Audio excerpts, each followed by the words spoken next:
This is Stefan Sembrovich and Matt Wenner talking to Eva Nuell, née Frankish, about her life, the life and times of a technical illustrator at Bristol Cars in 1945 to 1950.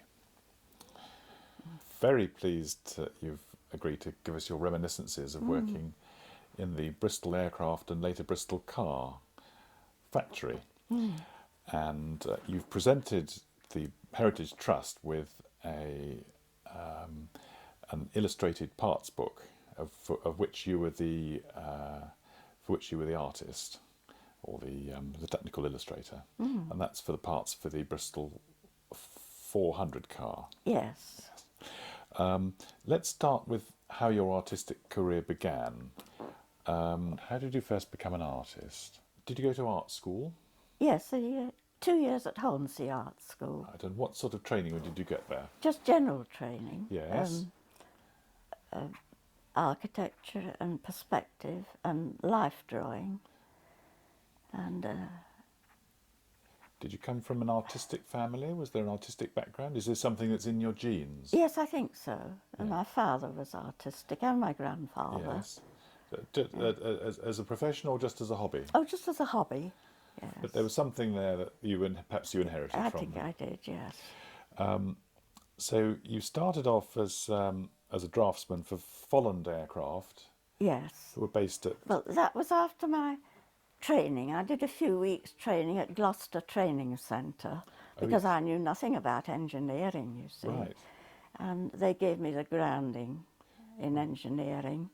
I did a little work in the workshops, working the lathe and the milling machine. Right. And filing, that's what we started with.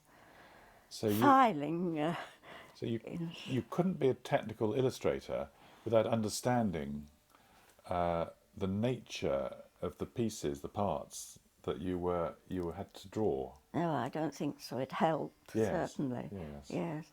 And of course, I had the parts in front of me to draw Yes. when possible. They used to bring them up for me to the office. Yes. And when it wasn't possible with the larger parts, like the wings and that sort of thing, or the car, I used to go into the works and sketch them down there.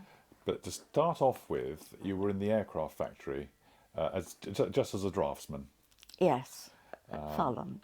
at Folland, yes. Yes. And then you came to Bristol Aircraft. Well, Folland returned to Hamble. Right. They closed the Cheltenham office, Yes. and I didn't want to go down to Hamble. Yes. So they found me a job with the VAC Yes. at Clevedon, in the drawing office there. I was very fortunate. Yes. Yes, they So took over part of Clevedon Took Hall. over part of Clevedon Hall. And Walton Park Hotel. Right. But I was at Clevedon Hall, and we had a nice drawing office Yes. upstairs because it's a lovely house, and a canteen Yes. downstairs. So it was very pleasant working there. Right. So, because a number of parts of the aircraft factory were dispersed, weren't they, during the war?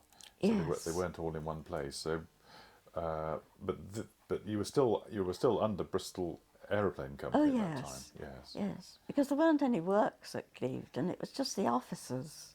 Yes. Yes. I think they had shadow factories. There was one at Oh, yes, they did. Weston, wasn't there? I think, Yes, what was the name of that? I think Oh, I've that's- forgotten it now. I think It it's where was they sort have of a on the helicopter. way to Weston. Yes, there's a helicopter museum there now. I think there was. Oh, is there? Yeah, the aircraft works there. Westland Works, perhaps. And but those sorts of drawings, what were you doing? Detailed drawings then. Yes, and this was again aircraft parts, I suppose. Yes, So this was the early years of the war, through the war, yes, it was. and then in 1945, you were invited to join Bristol Car Division. Yes, that's right. Tell us how you first came to work at Bristol Cars.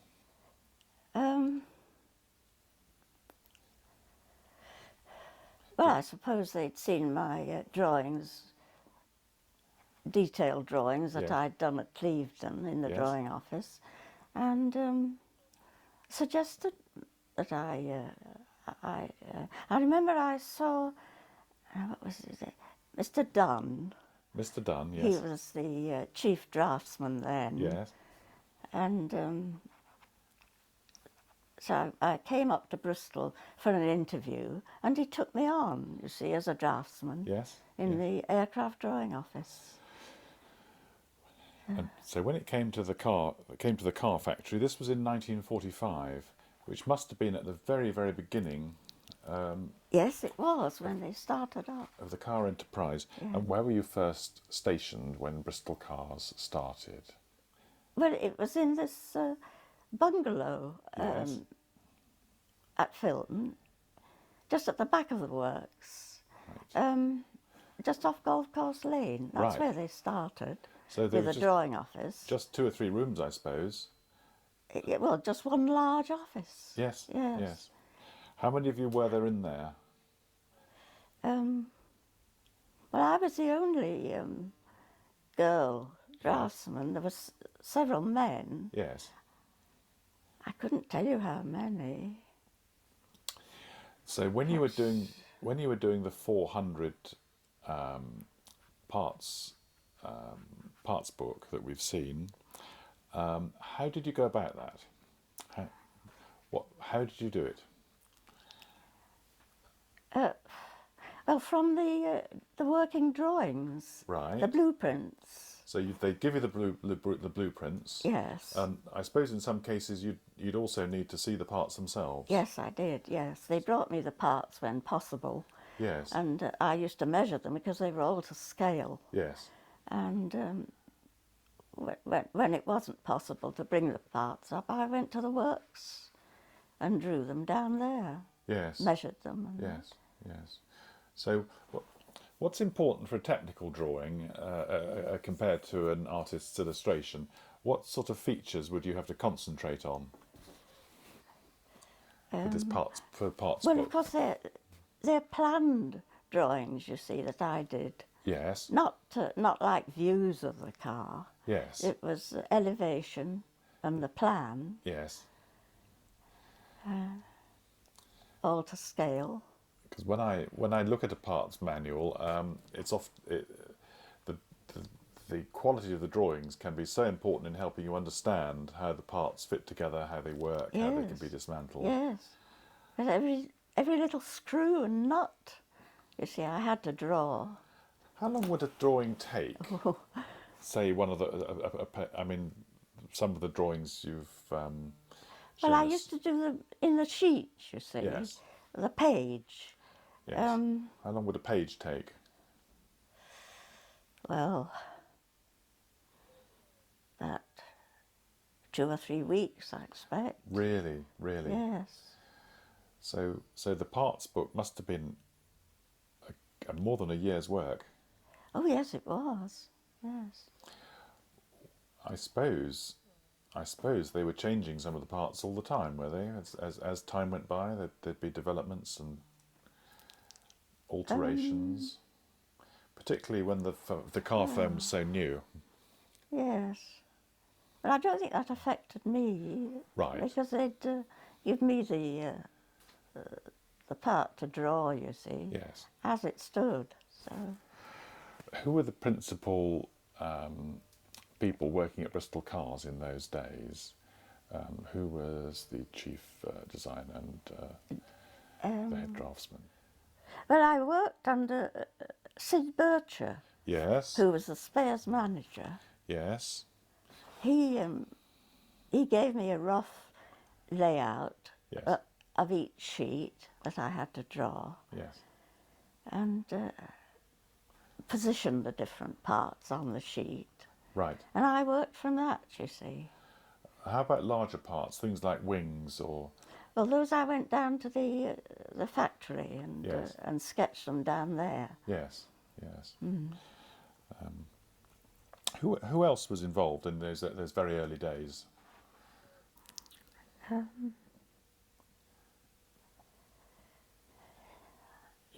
You've mentioned Dudley Hobbs. Yes, And Sid Groves, Yeah. So Dudley Hobbs, what was his position? he was a chief draftsman. Chief draftsman, yes. Yes. And Sid Groves, He was under him, and Jim Lane, he was under him too. Jim Lane, right? Yes, those were the three main ones. And our test driver. Oh, the test driver. Yes, he was Don Clare. Yes. He took me round on the chassis for a ride. My goodness. A test drive. Asked me if I'd like to go when he was testing the chassis. Yes. So we went all around Castlecombe. My It was goodness. very interesting. My All goodness. open, you know, just strapped to the seat. No bodywork. No, That must have been quite exciting. it was, yes. And I'm told the test drivers really tested the cars too. Really So you wouldn't have been going along slowly. No. Was it just the 400 that you were involved in, or did you see other models? Yes, the 401. Yes. I think I did a few of the finished drawings for the 401. Yes. Yes. Um, But of course, a lot of the parts were the same. yes. Yes. There was a prototype 401 that came over from Italy. Did you see that at all? Did you do any drawings of it? It came from Milan. Oh, I don't remember that, but it probably was.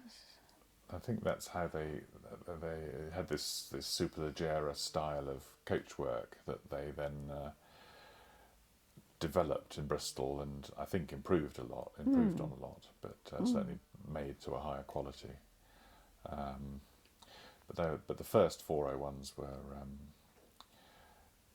half a dozen of these Italian-bodied cars. So you did just some of the drawings for the 401, but you weren't involved to such an extent as you were with the Oh, no. with the 400. No, I wasn't, no. What were working conditions like in the factory in those days? Oh, it was very pleasant working there. Yes. Other people tell me that the workforce were well looked after. Yes, oh, we were. Yes. Yes. And there was what's the word? A tracing office, of Yes. course, with several girl tracers. Right. And so I did the drawings, and then took the tracings from the drawings Yes. on linen with a tracing pen and compass. You Right. see? And then they'd be marked up for construction. Yes, for printing. Yes. Yes. Yes.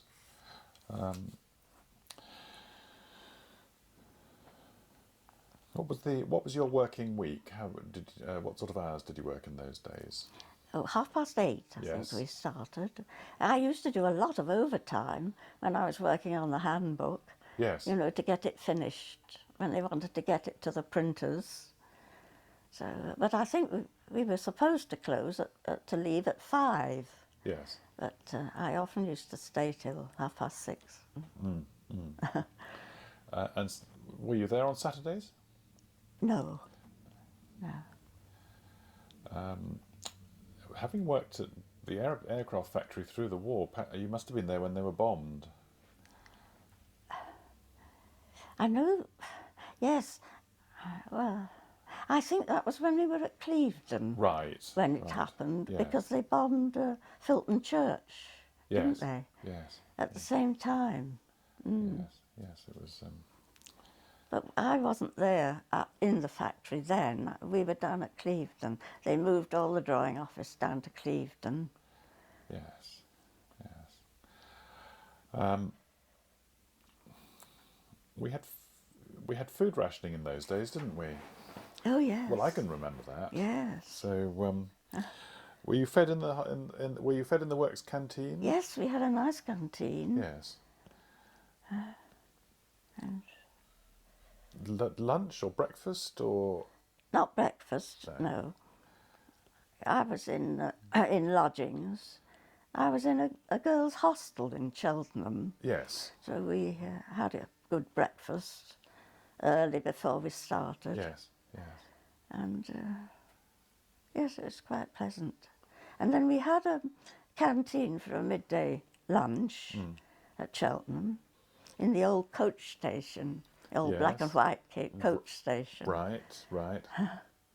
They let me have a day release course Yes. at Merchant Venturers Technical College Right, for 1 day a week right. for studies, Yes. drawing and maths. That was very interesting. Okay, so that supported you as an illustrator. Yes, it did, And because there were quite a lot of calculations, you see, to do. I used the slide rule Yes. quite a lot. So it was very important when you were making these technical drawings that they were very accurate, but also to scale, Yes. proportionate with each other, so they could Yes. be used for disassembly and for seeing how things worked. And they had Yes. to be very, very closely detailed. Yes. And of course, everything had to be scaled down. Right, to the same scale. Yes. Of course. Yes. So that's where the maths training came in handy, using the slide rule and that. It would all be computers nowadays, I suppose. Yes. And the old micrometer to Yes. take the tiny measurements of the screws and that. So every time you do a screw, you would have to scale it to be the same scale as the rest of the drawing. Yes. Yes, Yeah. otherwise it would be misleading. Oh, it all had to be in scale. Yes, yes. Can you remember what you were paid in those days? No, I don't. I'm afraid I don't. Yes, here's that'll be George White. This might be Dudley Hobbs driving one of the cars.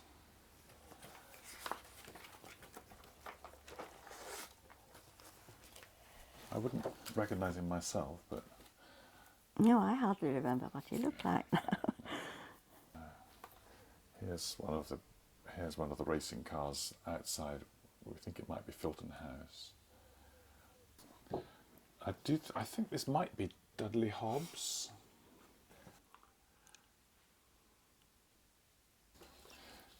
No, I don't think I should know anybody there. Okay. That's Did you after meet- my time, you see. Yes. Did you meet George White? Was he around? Oh, yes, he was around, but I don't think Yes. I ever met him. Right. No. Yes. At the end, I had to do a drawing of the whole chassis Oh to yes. scale, which Goodness. was in a double fold in the handbook. Yes. That was very interesting. But So because of the size of it, was that your most challenging illustration, perhaps? well, yes, I suppose it was in a way. What sort of techniques does the illustrator use when producing these very detailed drawings, particularly when there are different materials involved? It was interesting doing the different parts because I used different techniques for the finishes. Rubber parts, they would Yes. be stippled, Right. and there was cross hatching. Yes. And were all the drawings pen and ink? Yes, there was a way of rubbing it out. You could erase it if you did it carefully, if it was just a line, but it was better not to. I should think there was a bit of trouble if that happened. Yes, we used erasing fluid, I remember, Right. to get it out, but it wasn't very satisfactory. It was better not to use it. It's just the instruments I used for the drawing. Yes. Ruling pen and a spring bow compass and a large compass, ruling compass. Yes. Those were the main ones. Yes. And, oh yes, and mapping pen for detail. Did you ever use colour? No, I didn't. Yes, I had a mapping pen with a very, very fine nib for the detail. Yes. Thank you ever so much for all your time and Oh, trouble. pleasure. And it's been a real privilege to be able to share some of your reminiscences with you, and it brings to life, it illustrates for us the character of what the factory was like and what the Yes, works were like, and that's actually right, the yes. standards that people worked to, which were always so high at Bristol Cars and Bristol Aircraft. And where is the handbook now then? It's in the Heritage Trust has got archives, and they've got secure storage, so it's kept very safe, Yes. so it can be preserved for a very, very, very Where long time. is it then? In London? somewhere? No, Michael Barton's got them in. It's up near Manchester somewhere. Oh yes. But he's got some. He's a businessman, but he's given over part of his premises for very safe storage, for secure storage, because these things can so easily just get overlooked or lost, and Yes. then they're gone forever. Yeah. Or destroyed by fire. Yes, fire, damp, moth, vermin, all these things. Anyway, they're in archival storage, so they'll be safe for a very, very long time. Oh, that's nice to know. Well, I can only say thank you again. Thank you.